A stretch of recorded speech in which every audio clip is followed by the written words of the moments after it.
habis banyak dua paket. Jadi sempat ditimbun dengan kain atau gimana nih? Oh iya, ditimbun dengan kain.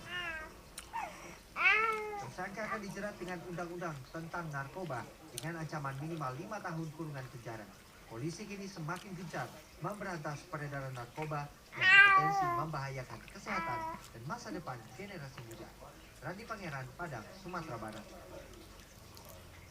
Pasca ditetapkannya 2 tersangka dalam kasus main hakim sendiri yang menewaskan Muhammad Al-Zahra alias Zoya, Polres Metro Bekasi jasad korban. Polisi telah meminta izin pihak keluarga untuk membongkar makam korban. Ngapain dibongkar lagi?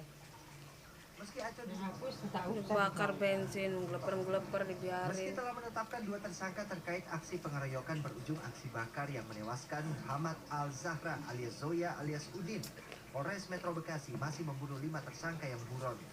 Dari hasil pemeriksaan sementara, SU dan NA yang berperan membunuh korban. Namun dari sejumlah bukti terungkap ada 5 tersangka lain dan juga pelaku utama pembakaran dan provokator. Kita sudah memeriksa 8 orang saksi, di mana saksi ini menerangkan bahwa dugaan terhadap peristiwa itu ada kasus atau persoalan masalah pengeroyokan terhadap saudara MA yang diduga sebagai pelaku aksi pembunuhan. Sementara itu, polisi juga menghadirkan 2 saksi kunci kasus dugaan pencurian pengeras suara milik Musola Al-Hidayah. Pengurus musola yakin amplifier dalam tas korban memang milik Musola Al-Hidayah karena ada ciri sisa kabel yang putus, kotoran burung dan kode mesin serupa kartu garansi. Kenapa ada tembok kotoran beda? Kotoran beda karena di sana di posisi pojok kamar tempat ambil itu memang belum dipasang lampu. Kalau malam atau siang kadang-kadang bulan beda itu bisa masuk ke dalam sehingga akhirnya bau bakaran di situ. Selain ini kabel yang di sini itu posisi terputus. 2 tersangka aksi main hakim sendiri ini terancam hukuman 12 tahun penjara karena melanggar pasal 170 tentang penganiayaan hingga menghilangkan nyawa orang lain. Guna penyelidikan lebih lanjut, pihak keluarga korban telah memberikan izin kepada polisi untuk membongkar makam korban untuk diotopsi. Pihak keluarga pun berharap polisi mengusut tuntas kasus main hakim sendiri ini. Sebelumnya, aksi bakar yang menewaskan Zoya terus menuai simpati masyarakat.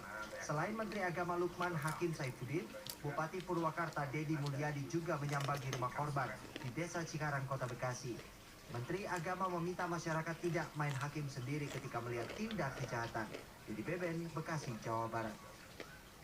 Dan kini kita beralih ke kasus Aco, pemirsa. Perkembangan cuitan keluhan tentang apartemen terus bergulir. Meskipun pihak Aco menawarkan jalan damai, namun pihak apartemen bersikukuh akan mempidanakan pelaku. Mana dek tawa-tawanya dek? Ini kayak ngerti loh kok di kamera. Gitu lah.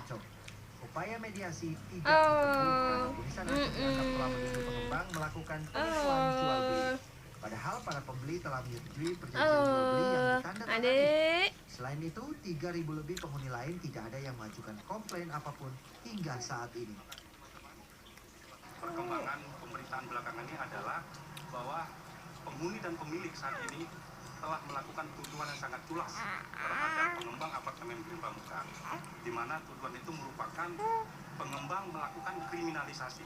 Dari awal, setelah berdirinya Green Pramuka hingga saat ini, apartemen Green Pramuka tidak pernah melakukan penipuan.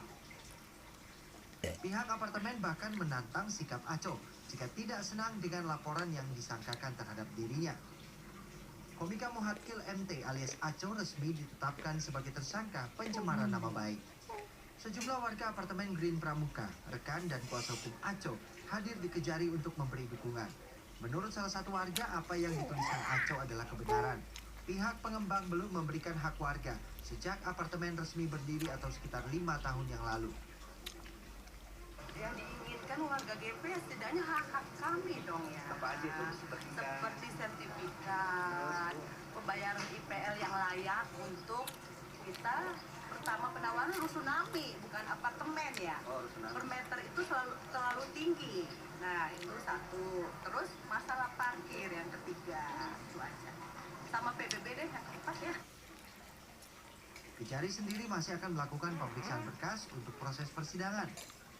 Kasus Aco bermula saat ia menuliskan kekecewaannya terkait fasilitas yang disediakan pengembang apartemen Green Pramuka, Cempaka Putih, Jakarta Pusat di blog pribadinya muhakli.com pada 8 Maret 2015 silam.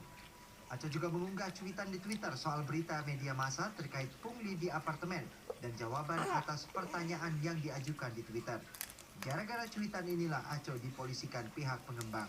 Anehnya, Aco bahkan tidak mengetahui jika dirinya sudah dilaporkan ke polisi sejak 2 tahun lalu.